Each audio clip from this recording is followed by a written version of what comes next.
I'm just going to introduce Núria, just a brief bio so that everyone knows, well, you'll know after her talk, but so Núria has a PhD degree in atmospheric physics and currently holds a position as a senior research scientist at the Norwegian Institute for Air Research, the NILU. Núria has been working in the area of air pollution since 2000, and her current research focuses in the exploitation of novel monitoring technologies and crowdsourced air quality observations to complement monitoring systems in the characterization and assessment of indoor and outdoor air pollution. Núria also works in the European Topics Center for Air Pollution and Climate Change Mitigation to assist the European Environment Agency, in its support to the EU policy on air pollution and climate change mitigation. Núria has also led or has been leading European national projects focused on the use of low-cost sensors, multi-stakeholder engagement, and citizen science. So thank you so much, Núria. Thank you. So let's see if it works well. Yep.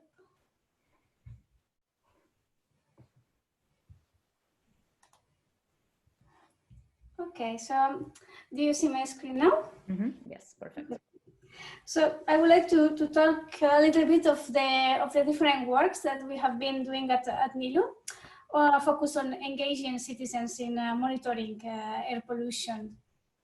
And well, I don't think I need to go through this slide. I think we all know why to monitor air pollution is important. And we need more data, like hyperlocal data that can allow the municipalities to implement better measures to combat air pollution, but also data that the citizens can use themselves to protect their health. Air pollution has been measured for a very, very long time, and we have currently really very accurate measurements of air pollution and long time series. However, due to mostly the costs and the maintenance and the complexity of these monitoring instruments that we traditionally use, we have very sparse networks. And in a city like, for example, Oslo, we are lucky and we have 12 of these monitoring stations. But still, we have neighborhoods where we do not have any idea of what's the situation on air quality, and some of these networks are located. These reference stations are located in traffic sites where the air pollution is higher.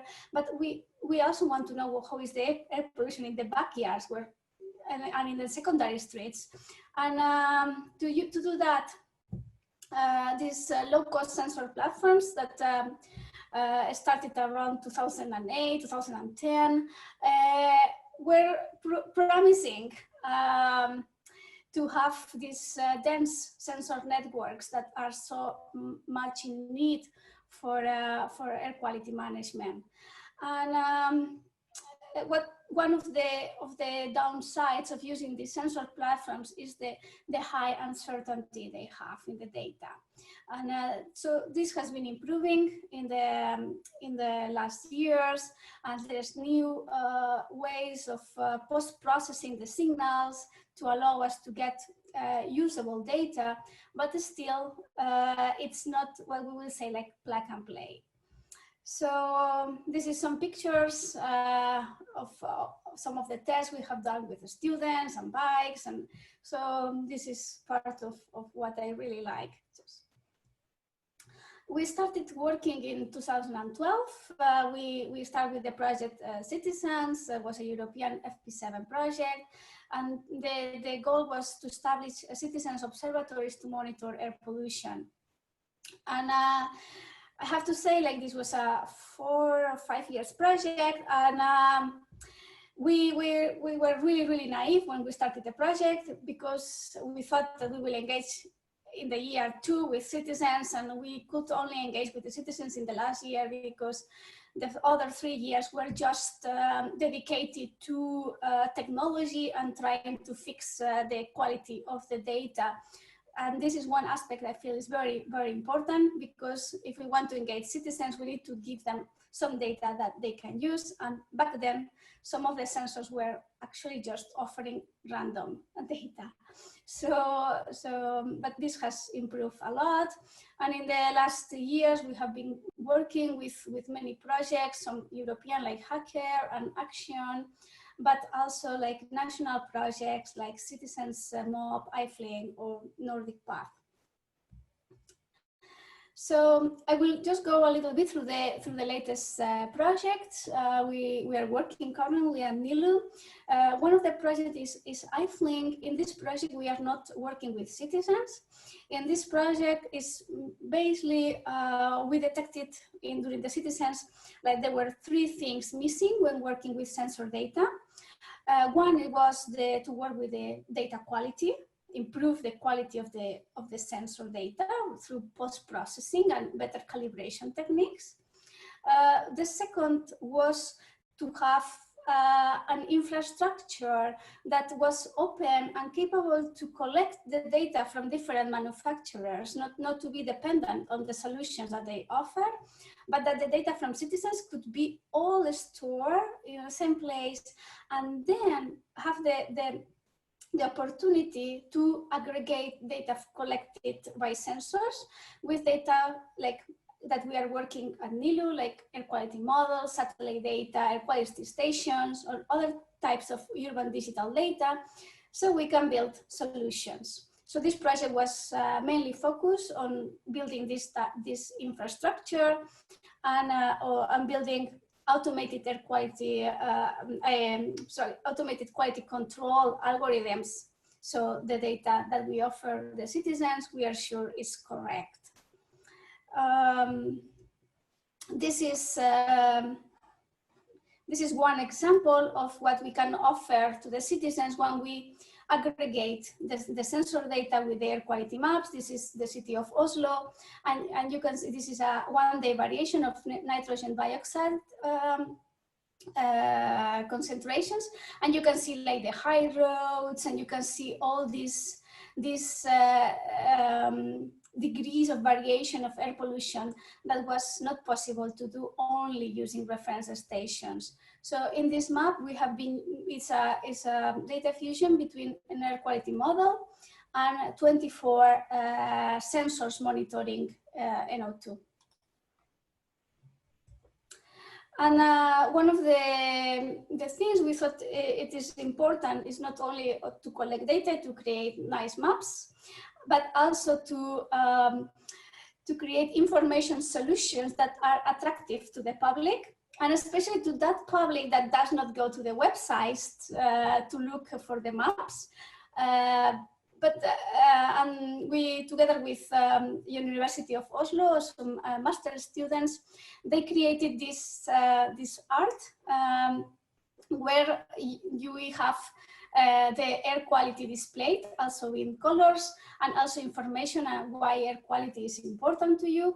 And this structure is currently being placed in Drammen, a municipality in Norway, and will be displaying air quality data for the citizens.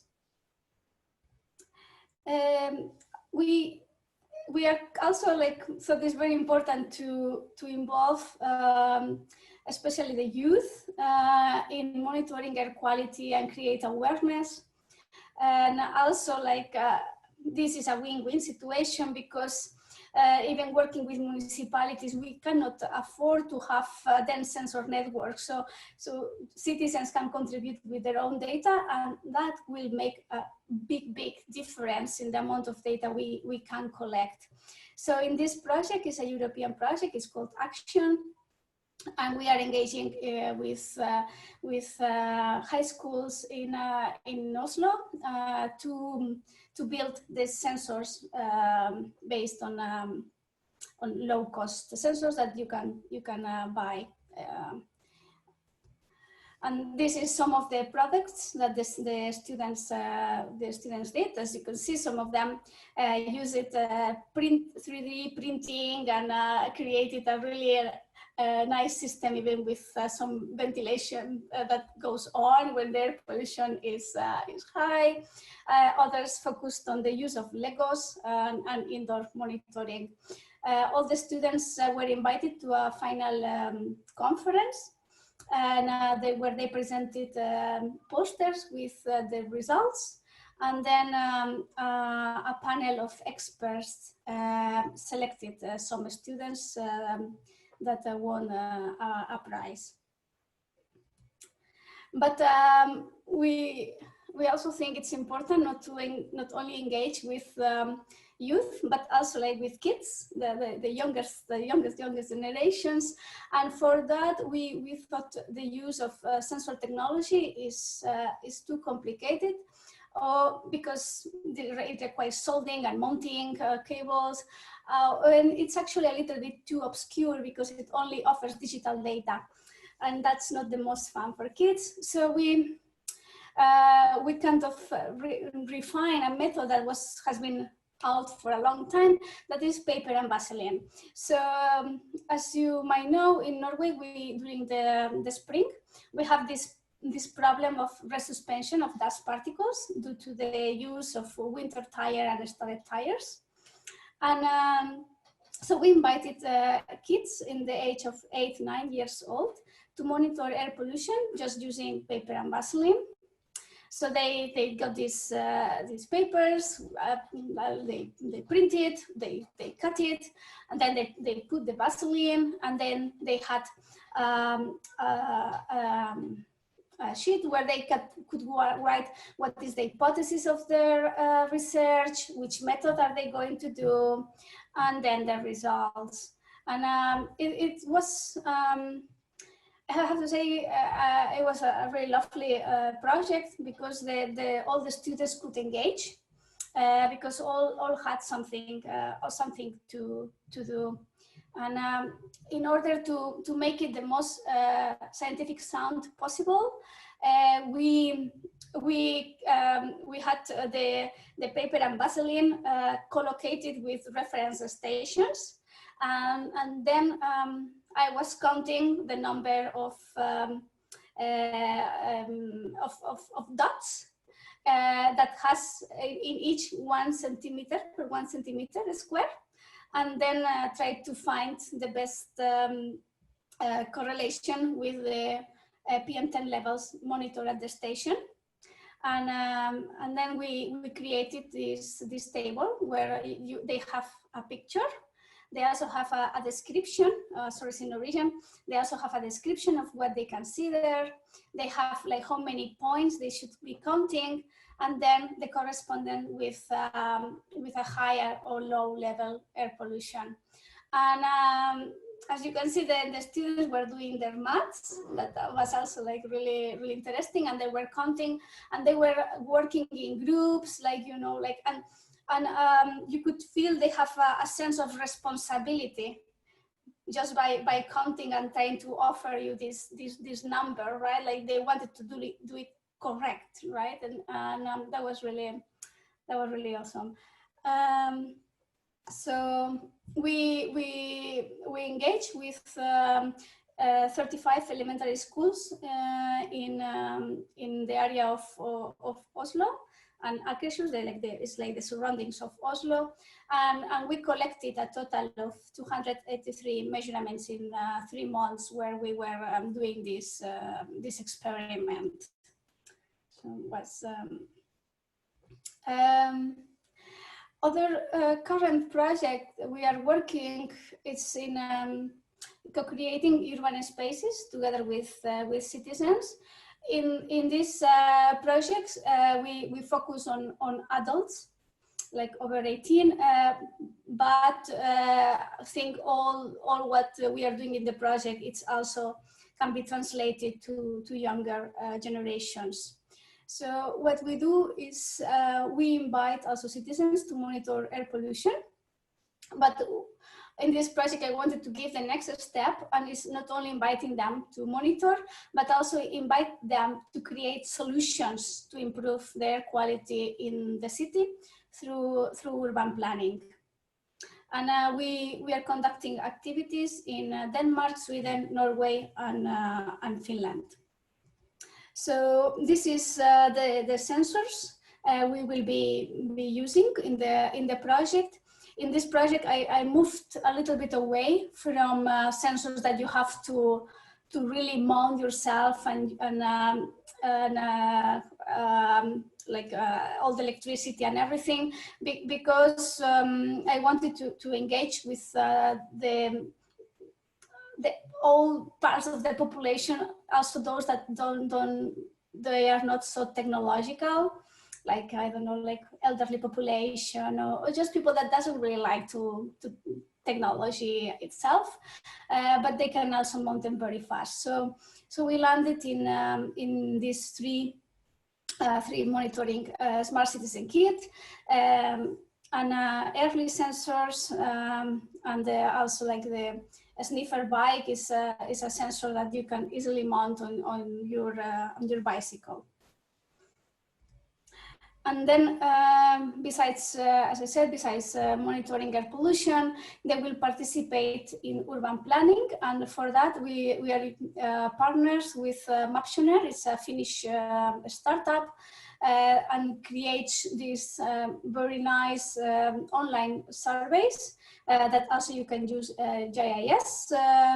And together with the online, we will also have like seminars and co-creation workshops with citizens. We are trying to get as many possible people to participate in this project and try to remove all the obstacles that might limit people's participation, like for example, having kids and cannot go a co-creation workshop at 7.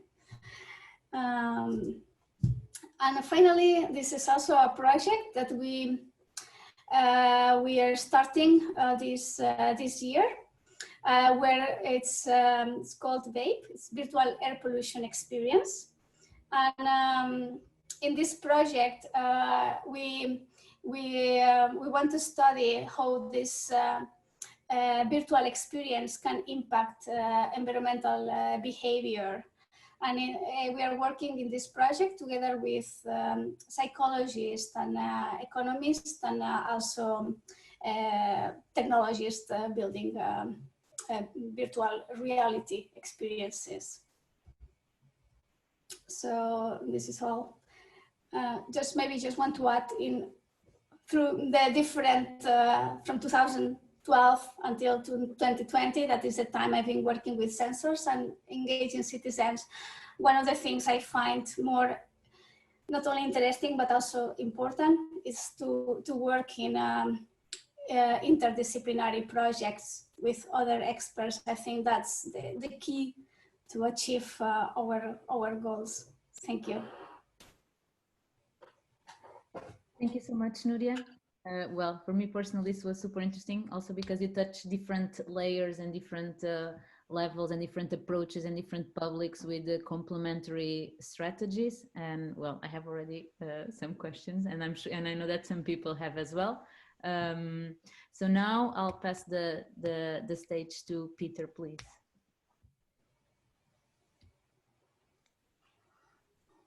I will try to share the screen.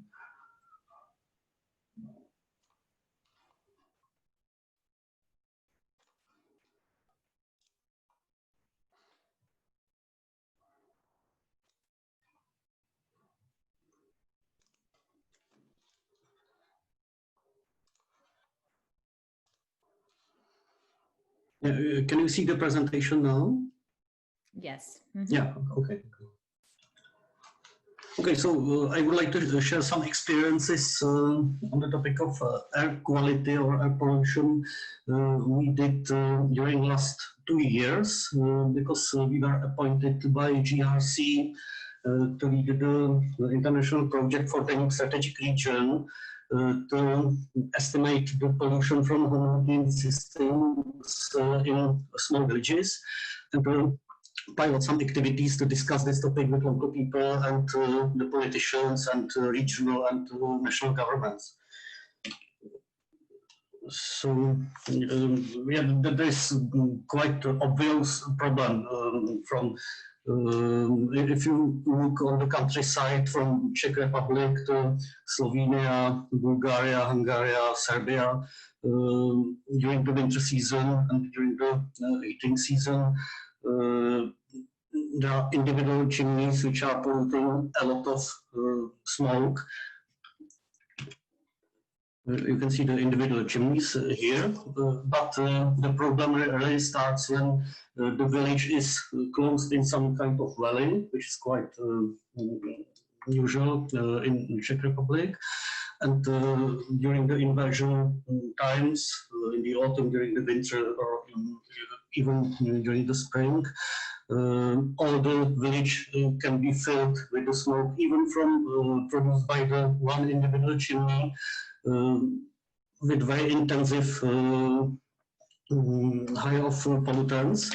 We did some measurements and we counted that, for example, the high of pollution was exceeding 20 times the limitation for smoke situations. But the limitations are useful for cities, but in the villages nobody measures the pollution, and nobody takes care of that. For example, this is how a village looks from the distance, and there is, for example, suppose some 30% of inhabitants in Czech Republic living in small villages, up to 10,000 inhabitants, and the problems is for all this huge part of population. For example, here it is it's from Bulgaria. It's the town of Bansko under the mountains, and what is interesting, it is the spa town and ski resort. And during all the winter, during when all the tourists goes there to make recreation, all the valley is filled with the smoke from home heating. But it is not just non-quality brown coal or some wet wood, but also a lot of waste is burned there, and it is really a regional scale of problem, because the smoke goes, we counted some 100 kilometers away from the city, and even in the different mountains, there was some settle between the two mountains, some 80 kilometers far away, and even there we measured some 8 times exceedance of the smoke limit situation. Yes, so there is a problem of those, and we piloted some activities, some approaches how to get the information about the pollution, and also how to communicate with people and with schools and with media and with politicians. I have some video here. I will try to share it.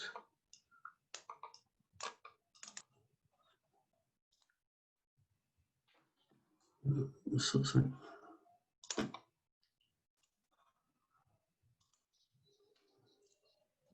And can you hear the voice of the animation? No. No. No.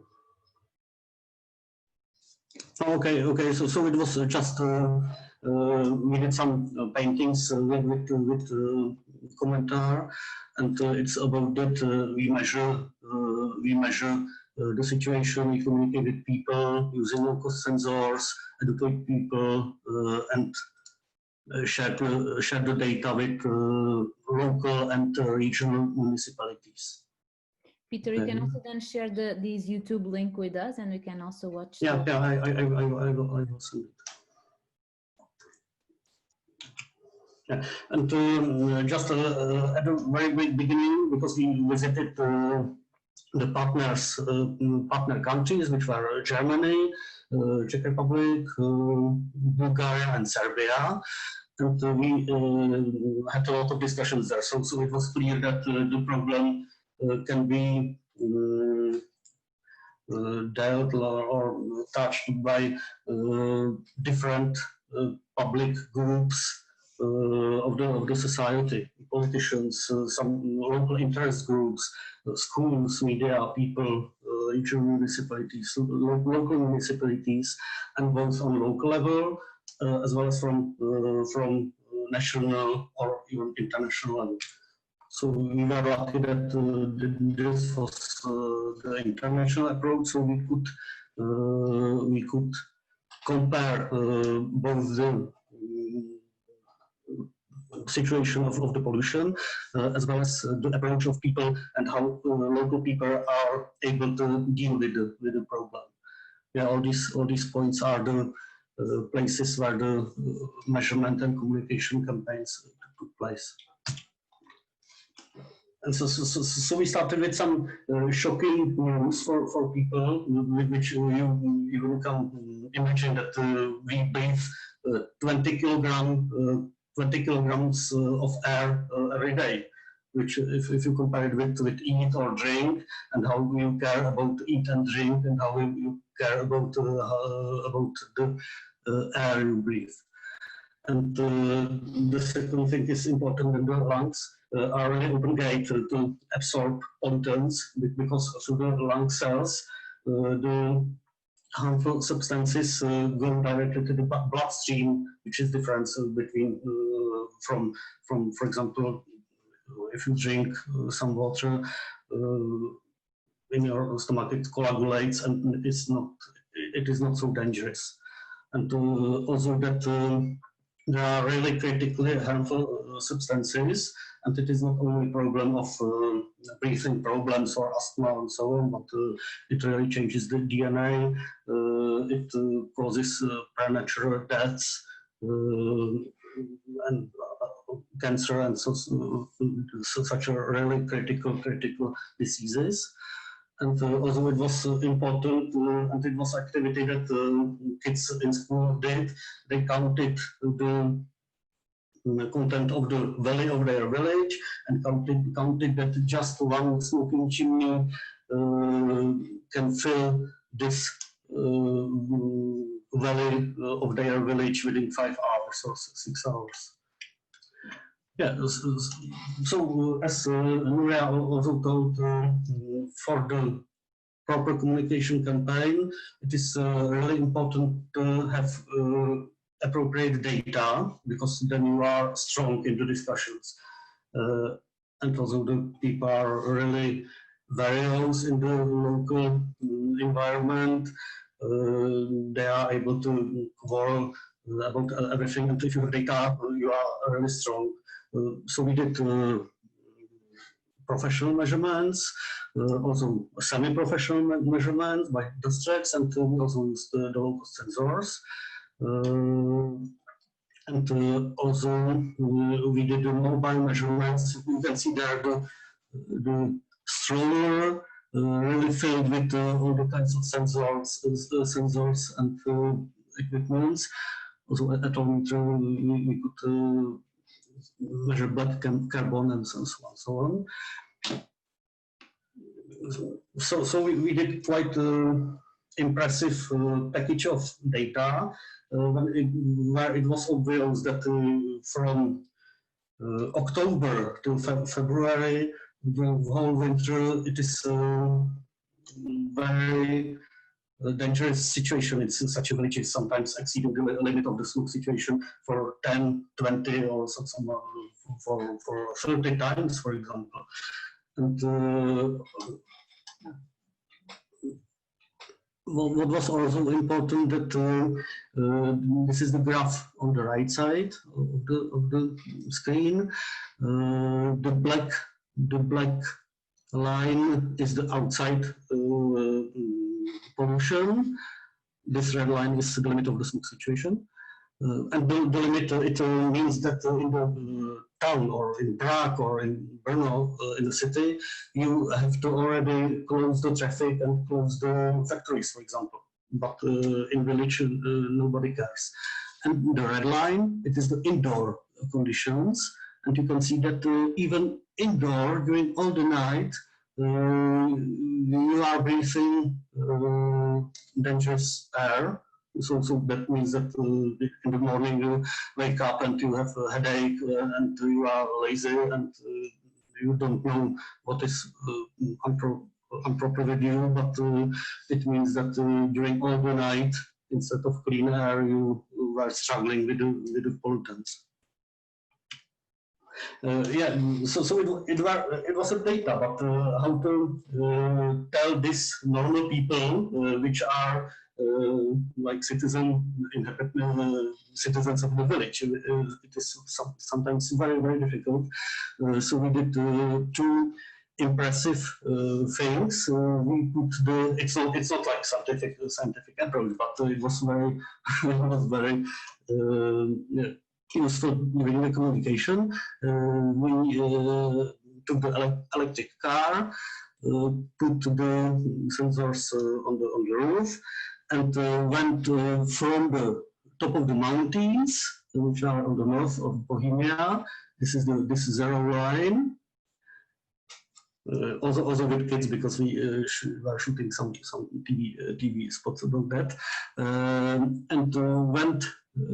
So we went with the skis down the hill, and here this is the spa resort under the mountains, also exceeding the smoke situation for 2 times. And when you go through the Czech Republic, through the countryside, it is a really impressive number of pollution. And for example, here it is the highway, and this very small hill of the pollution is the tunnel under the Prague. It's the highway tunnel under half of Prague. And here also quite clean air at our office, in front of our office. So this was quite impressive for people in the villages, that they are breathing 7 or 8 times more polluted air than it is in the tunnel, highway tunnel. And also we did some measurements above the coal power plant, heating power plant, with the airship, and just in the middle of the smoke above the chimneys. And it is not only the cooling chimney, cooling tower, it's also for the heating. And there were, as I remember, 80 micrograms per cubic meter of PM 2.5. And so it was 80, the limit is 40, and in some villages they breathe 100, for example. So if we tell them, just look, imagine that would you like to live in such a smoke from the chimney, and you here in this village breathe 8 times more polluted air. And what was very important to connect the lines of the measurements with the real places where people go to the schools, go from bus station, make a playground there, and connect it with the data with real places. And also we did in each of these village we did like public discussion, the low-cost measurements led by local school, and also the discussion of the kids with the local municipality. And in 2 times also the kids themselves led the public discussion, which was very nice, because they were educating their parents and their grandparents, and it was very appreciated in the local community. Yeah, then we did made some song, we did paintings, and also kids were drawing some artwork, and as we find out, it was very hot topic for media. Also, we were in televisions. We prepared some 3D visualizations about how the smoke is filling the valley, about how the pollutants, the substances, goes through the lung cells to our blood. And what was the best thing in Czech Republic for the media? We put some stations in the very famous village of Karlstein. There's Karlstein Castle, which is the most famous castle in Czech Republic. And for 2 months, we did measurements with 5 stations there, and also the local mobile measurements. And that was, and it is also close to Prague, so it was very good for Prague media, for Czech television to go there and make a reportage from that place. Yeah, and also we communicate with media to have a lot of articles about that. And it was nice because, for example, when we measured on the borderland of Czech and Germany, the campaign took place for 4 days, and during the second day there was the TV reportage in main Czech TV news. So the second day, all the people knew about the measurements and were communicated with us about this problems. Yeah, okay. So these were the examples of the piloting activities during the last two years, and we would like to do from the Open Science Hub project. We have one Open Science Hub just focused on the air pollution topic, and there will be measurement activities there. It is a basic school connected with the local municipality, but also 2 other schools and village municipalities would like to make similar activities. So we discussed with them that in one bigger town, it is 10,000 inhabitants, and they have a high school. And the high school, we can give them local sensors, which we have from ESA, from SCIN, with Earth observation topics. And the kids from the high school, because they are from different small villages around, they can take the data in their small villages. And in the high school, they do a school project, 2 months school project about that, so that we could have from one contractor or one involved school around 20 different measurements. Sorry, 1-2 minutes, yeah. Okay, so that we have. Yeah, that's the final picture. Yeah. Right on time. Thank you so much. Very, very interesting. Okay, so time for questions. Does anyone would like to start? Maybe Petr, yeah, if you don't mind, just. Yeah, I'm working on that.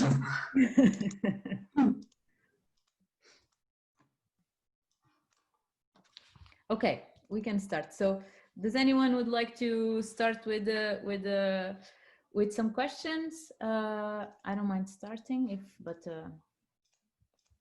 let's do it well. Okay, Anna, you have to. Now I can see everyone. Okay, yeah, you can just raise your hand. Anna, would you like to start? Okay. Should it be for to Núria or Petr? It doesn't matter. It's up to you. Yeah. So hi everyone. Good morning. Núria, I would just like to ask you, because you mentioned that in order for the persons to get to know the results, you had to come up with attractive solutions for visualization, because not everyone goes to the website. And I think I just would like to ask you basically which kind of visualization solutions you found, if it was just the one you showed in the picture or others, and why did you choose those solutions? Why did you choose those and not others? And also if you partnered up with someone to create those. Thank you. Thank you, Anna. So yes, we partnership with Oslo Met, is a university in Oslo, and with the product design students. So what they did was in the project is still ongoing, and we had two groups of students working with us. In the first group, they created this solution of visualization, and what they do is to kind of interview the project, the municipalities, and interview the project partners and see what are the needs we have. And one of the needs we had was like to show air quality to the people that does not actively look for air pollution. And then they come up with this art installation. Mm-hmm. And the other group of students come up also with an idea that was in the cycling racks, mm-hmm. to have also like kind of a traffic light displaying the air pollution levels, and have like a sensor in the bike, not to monitor, but the sensor will just change light depending if you are in an area with high pollution or with low pollution. Mm-hmm. So they're coming up with different solutions, and it depends very much on the creativity of the student. I will say. Mm. Thank you very much. And I know that you also had a question, right? Sorry, were you speaking with me? No, someone else. Because I didn't hear. No, yeah, I didn't. Yeah, maybe the S was muted, and then Anna. Yeah, it was. Yeah, Núria, thank you for your presentation. I had a question about the project that you did with the kids, with the Vaseline and the paper. You mentioned that you engaged 35 schools, and I wondered what was your approach and who were your partners in this project? Yeah, this was a really small project, and I actually started with no money. It was in the framework of the European Green Capital that was in 2019. So last year, and we just proposed this activity, and the organizers found it as very interesting, and I had the support of my institute. So we were two persons working in the project, and mainly myself. And so to engage with the schools, we had the municipality on our side. So what they kind of give us this kind of open doors to and trust, so we could just use like okay, we are part of the Oslo Green Capital, so build trust with the schools. And what we just did, we just went through a website where all the schools are listed, with an Excel file next to us, and just type names of the directors of the schools and the emails, and then just send a bunch of emails to them, and get some replies. And then from these 35 schools, some of them have different classes, like more than one class that join. And then we visited 10 of those schools. 10 of those schools we visit personally, and the rest run the experiment on their own. And I have to say, like, I'm also part of the European Citizen Science Association, and there is a working group on air quality, and they also like this method, and it was applied also in the Netherlands. So all the documentation is translated to English, and it's open and available. So if any school that wants to do it, all the information it's available. And it's a really low cost. It's like, I will say, it's like no tech, no cost. Thank you. I find it actually quite impressive that you say it was a small project, but you were still able to, it sounds simple, but I don't know if it was simple, but you were able to engage 35 schools. So I think that's quite impressive. Yeah, thank you, thank you. So I have a question for you both. So one of the things that I find very interesting is that, so both of you mentioned different strategies and different approaches of measuring air pollution, from the highly precise scientific equipment, right, to more Arduino based methods, to the cardboard milk structures, right? And one of the things that I wanted to ask you also, because we're always thinking about this intersection between research, school, the impact that we have from each type of approach and equipment. And I wanted to ask you, how do you see that? So how does it, so we have the scientists and have all this scientific equipment that allows us to take very precise measurements and to reach specific conclusions. And then we have the approaches that we can do at school. And how can we compare, how can these approaches be complementary, and how can we compare them? And also you are doing, so you've been working in different countries, and also in terms of, there are different sensors. Is this data comparable? And basically, how can we think of this from a more integrative approach? So it's a question for both. Do you want to start, Núria? No, you can start. According to our experiences, using the low-cost sensors are useful for educational purposes and to initiate the interest of people. But if you look at the data, the variation is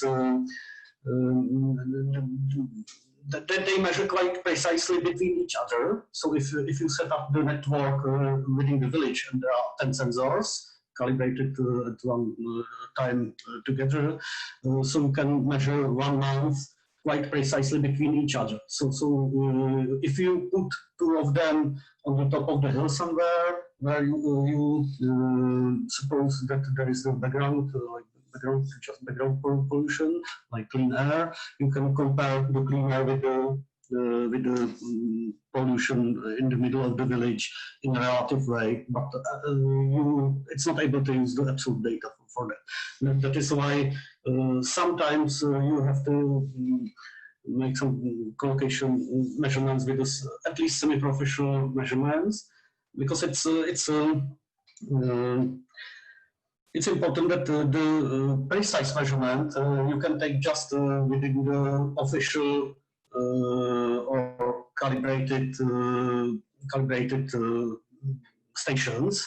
But for example, in Czech Republic, in Bulgaria, in Hungary, the state-operated network is not in the places where the local pollution is. It deals with the regional pollution from industries and from traffic. But for example, in Czechia, we have just 2 of them in the small villages from 150 local operated or sorry, state operated stations. And when we did the semi-professional measurements, it was completely other information we got about the Czech Republic than it is presented from the cartograms. Yeah, so we have to use all these 3 levels: the state-operated network for the background data and the regional pollution, and we have to go with the information of the semi-professional measurements, the mobile measurements around the villages, and just to educate people and to raise the low-cost sensors. That is our experience. Yeah, maybe I can just add something. Like I think aggregating data is not easy, but it's probably the only way to go. You know, like, because as Petr said, like the reference stations, we have very few of them. They might be very accurate, but if they are not measuring where we need it, you know, like that's not good. I think like it compares to maybe to photography. You know, I heard one photographer once say, like, the best camera is the one you have with you. Okay, so then, like, this is the same, right? Like every individual, every community might be able to use one technology or another, right? We cannot, and some technologies are more transparent for a community. Like if the community is like high school and they know how to mount a sensor, they will be very engaged with that, and they will have ownership over the data. They will understand. But for a 7-8 years old, you know, like digital data does not mean anything, and counting points and having this visual information means something, right? And they are not going to go to a website to look for information, but they will take the message home, right? And then the parents will not use paper and Vaseline, they will just go to the reference stations and check the data, right? So I think each way has their own power, but what I find really difficult is how we communicate the uncertainties to the citizens, and for that I haven't found a solution yet, you know, like. Yeah, so also one interesting experience about local sensor of the citizen science on the air quality, because we could compare the behavior of people in Germany with Ukraine. Last year we did some 2 months campaign in Kryvyi, Zaporizhia, which are really huge industrial cities, regions in Ukraine, and the people there are so frustrated that nobody talks about the air quality, about their health, that they are cheating with the local sensors, that they just put it somewhere, blow some cigarette smoke into it, and yeah, the citizen science also means that you need some level of like citizens' responsibility to deal with it. Yeah, wow, that's really interesting. But I think it actually shows the frustration, right? Like one should be really frustrated that nobody's listening to them, like to say like, okay, like I really need to show that here the air quality is so bad, like please help me, right? It's like so it's really interesting. So probably I think in that case, like did you have like some kind of like workshops with the citizens, like to talk about what they will implement and how they can contribute maybe to the policy and to improve the things on their own city?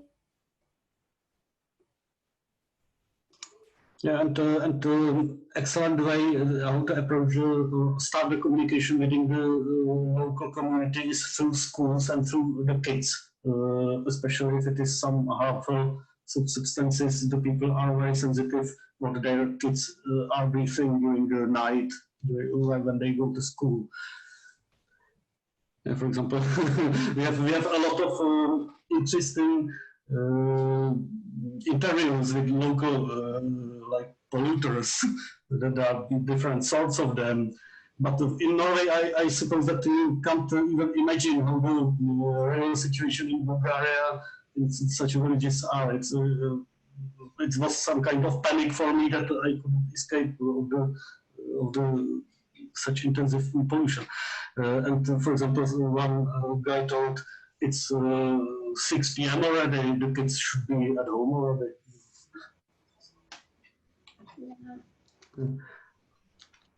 Does anyone has another question or would like to make another question? If not, maybe I'll just make two. I know that we are turning 11 and some people have to leave, but I would just like to make a final question, which is, so one of the objectives of these projects that we are doing and also of the Open Science Hub is to try to tackle local relevant challenges, right? And my question is related with which kind of impacts can we have with these different approaches that we have, right? Of course, the ideal one, maybe it's the most integrated one where we have the education resources complemented with the professional equipment so that we can have an impact in terms of awareness, education, and parents, as Núria was mentioning, but also, and also as Petr was mentioning, with these public sessions led by students. But also we want to, by the end of the day, we'd also like to make some policy impact, right? And changing some things. And for that, we need the super high reliable data. So I just wanted to hear you talking about the different approaches, and also this, again, there's a relation between education and research, and the different impacts that we can have with this, and how you see it. Petr, anyone? Because our task was to try the steps how to improve the situation.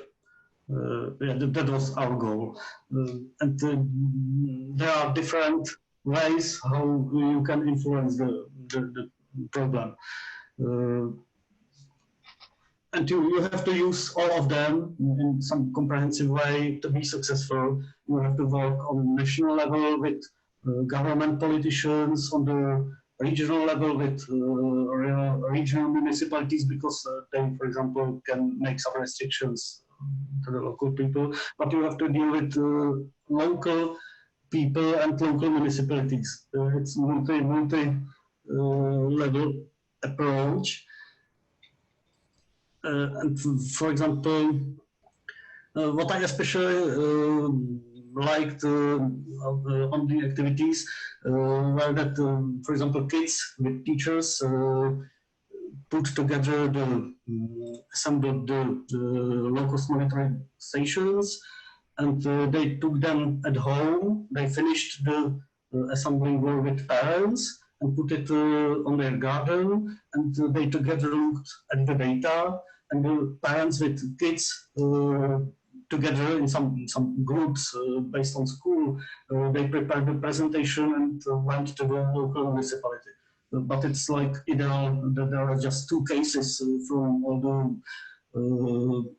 the 25 places we tried. It was ideal, but sometimes it is not possible. So you have to supplement the other ways by another.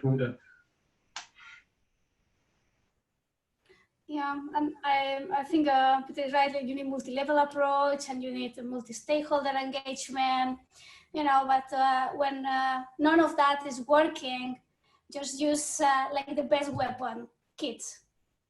You know, like just teach kids, and kids are like, I mean, if you have one, you know, they're so stubborn. Like, I mean, like they have so much power on their hands, and if they say like to the parents, like, no more wood burning, you know, and at the end it's going to work, you know, because they really have a lot of power. So just continue. Kids education, they are the future. Okay, I think that's an awesome advice to close this session. Thank you so much, Núria and Petr. I think it completely fit the inspirational part of the objective of the session. Núria, I'm going to share, if you don't mind, I'm going to share your email with everyone as well. And maybe we will bug you throughout time. And thank you so much. And have a nice day, everyone. Thank you very much for inviting me. It's been very interesting. Thank you. Bye. Bye.